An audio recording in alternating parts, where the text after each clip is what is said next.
సూర్యాస్తమయం తర్వాత కురులను దువ్వకూడదెందుకు? ఎన్నో నమ్మకాల మధ్య, అంధవిశ్వాసాల మధ్య భారతీయులు పెరుగుతారు. తరతరాల నుంచి ఈ నమ్మకాలు, విశ్వాసాలు ఒకరి నుంచి ఒకరికి వ్యాప్తి చెందుతున్నాయి. కొన్ని సైంటిఫిక్గా నిరూపించబడితే మరికొన్ని కేవలం అంధవిశ్వాసాలుగానే మిగిలి ఉన్నాయి. కానీ కొన్ని అపోహలుగానే మిగిలాయి.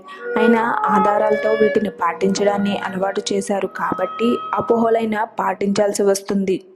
దేశం ఆధునీకరణ వల్ల కొత్త తరం కొన్నిటిని విశ్వాసాన్ని అంధవిశ్వాసాలుగా కొట్టిపారేస్తున్నాయి. అయినప్పటికీ ఇంకా కొన్ని విశ్వాసాలు అలాగే ఉన్నాయి. వాటిని తప్పకుండా పాటించాలి అన్న రూల్ సైంటిఫిక్గా లేకపోయినా కొన్ని విశ్వాసాలు మనం కొంచెం గందరగోళం కలిగిస్తాయి. వాటిని పాటించకపోతే అయ్యో ఏమవుతుందో అనే భావన కలిగిస్తాయి. అటువంటి ఒక విశ్వాసం కురులకు సంబంధించినది. సూర్యాస్త సమయంలో శిరోజాలను దువ్వకూడదని తల్లులెప్పుడు తమ కూతురులతో చెప్తుంటారు. చాలామంది మహిళలు సూర్యాస్తమయం తర్వాత తమ శిరోజాలను విప్పరు. ఈ విశ్వాసంతో పాటు మరెన్నో విశ్వాసాలు జుట్టుకు సంబంధించినవి ఉన్నాయి. సూర్యాస్తమయం తర్వాత కురులను ముట్టుకోకూడదని ఎందుకంటారో తెలుసుకుందాం. అలాగే జుట్టుకు సంబంధించిన మరికొన్ని విశ్వాసాల గురించి కూడా తెలుసుకుందాం. సూర్యాస్తమయం తర్వాత కురులను దువ్వకూడదు. చెడు శక్తులు బయట సంచరిస్తూ ఉంటాయి కాబట్టి సూర్యాస్తం తర్వాత శిరోజాలను దువ్వకూడదని అంటారు. ఈ సమయంలో చెడు శక్తులకి శక్తి ఎక్కువగా ఉంటుందని నమ్ముతారు. అందమైన పొడవాటి కురులు కలిగిన మహిళలను అవి లక్ష్యంగా చేసుకుంటాయని నమ్ముతారు. మహిళలు జుట్టు విప్పుకొని ఉండకూడదని కూడా అంటారు. అది ఎందుకో తెలుసా? మహిళలు గట్టిగా జడ వేసుకొని ఉండాలని సూచిస్తారు. సూర్యాస్తమయం తర్వాత జుట్టు విప్పుకొని ఉండకూడదని మహిళలను సూచిస్తారు. అలాగే పూజ చేసే సమయంలో కూడా మహిళలు కురులు విప్పుకొని ఉండకూడదు అని అంటారు. అలా విప్పుకుని ఉంటే చెడు శకునంగా భావిస్తారు.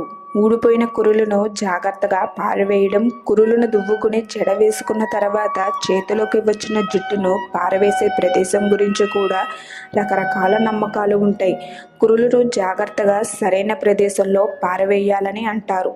ఆ కురులు గనక చెడు ఉద్దేశం కలిగిన వ్యక్తుల చేతిలోకి పడితే మీరు వాడి చెడు చేష్టలకు బలవుతారు. పౌర్ణమి నాడు కిటికీ పక్కన నిల్చుని కురులను దువ్వుకోవడాన్ని తమను వశం చేసుకోమని చెడు శక్తులను ఆహ్వానం పలకడమేనని అంటారు. బహిష్ట సమయంలో మొదటి రోజున తల స్నానం చేయకూడదు. అలా చేస్తే పిచ్చెక్కుతారని అంటారు. అలాగే బహిష్ట సమయంలో రాత్రిపూట తల స్నానం చేస్తే అధికంగా రక్తాన్ని కోల్పోతారు. తద్వారా చాలా నీరసంగా ఉంటారు, అనారోగ్య పాలవుతారు. కురులు దువ్వుకునేటప్పుడు దువ్వెన చేయి జారి కింద పడిపోతే ఏదో ఒక పెద్ద సమస్య లేక చెడువాత వింటారని అంటారు. ఇంట్లో కురులు పడి ఉండడం, జడ వేసుకున్న తర్వాత చిక్కును తీసుకుని బయట జాగ్రత్తగా పడేయాలి.